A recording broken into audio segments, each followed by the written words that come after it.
The highway hummed, familiar, comforting. Claire relaxed into the drive.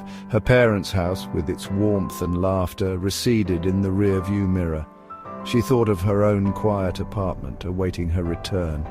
The radio crackled, a news bulletin interrupting the soft music. Road closure on Highway 16, Detour advised. Annoyance flickered, disrupting Claire's peaceful reverie. She checked the map on her phone. No alternate routes showed. Doubt crept in.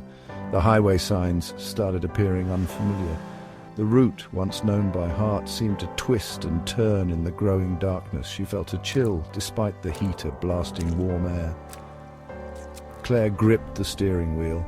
Her heart pounded against her ribs, a frantic drumbeat against the silence of the car. She was lost, hopelessly, terrifyingly lost. A sign materialized from the fog, barely visible in the dim light. Oak Haven Lane. It proclaimed in faded paint. The name meant nothing to Claire. Desperation, cold and sharp, pricked at her. She had no choice. The smooth asphalt of the highway gave way to a gravel path, pockmarked with potholes. The forest pressed close, the trees gnarled and skeletal, their bare branches clawing at the twilight sky. The silence was heavy, broken only by the crunch of gravel beneath her tires. The air grew colder, biting at her exposed skin. Fear, sharp and metallic, rose in her throat. She drove on, each turn of the wheel deepening her sense of unease. This road, shrouded in an unnatural stillness, felt wrong. Claire's headlights flickered, casting grotesque shadows that danced and writhed on the trees lining the road. She jumped, her pulse quickening. There was a presence here. She could feel it, watching her from the darkness. A light, faint and flickering, appeared through the trees. Relief, sweet and fleeting, washed over Claire. A gas station, a beacon of hope in the desolate landscape. She pulled in, the engine sputtering its relief. The station was ancient, its pumps rusted and cobwebbed. The building, barely standing, leaned precariously to one side. Behind the dust-caked window, a figure stirred. An old man, his face a roadmap of wrinkles, watched her approach. "Lost, are you?"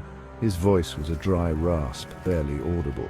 Claire nodded, her voice stuck in her throat. "Turn back," he warned, his eyes filled with a strange intensity. "This road, it doesn't lead where you think it does." Claire hesitated, the old man's words echoing in the silence. Logic warred with instinct. She needed help, but something about the man, the place, set her on edge. "I just need directions," she managed, her voice barely above a whisper. The old man just shook his head, his gaze unwavering. "Some roads," he said, his voice raspy, "are best left untraveled." He disappeared back into the shadows of the gas station, leaving Claire alone in the unsettling quiet. She turned to leave, a growing sense of dread pooling in her stomach. As she pulled back onto the road, her headlights flickered across a figure standing at the edge of the trees, tall, impossibly thin, its face obscured by the darkness.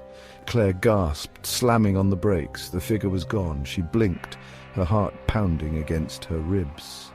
Had she imagined it? She had to get out of here. Turning the car around, she sped back towards the highway. The road seemed to stretch on forever. The morning light revealed Claire's car, abandoned on the side of Highway 16, engine cold, driver's door flung open. Her disappearance remained a mystery, another whisper in the tapestry of local law. The legend of Oak Haven Lane, the road that appeared only to the lost, grew a little darker, a little more chilling.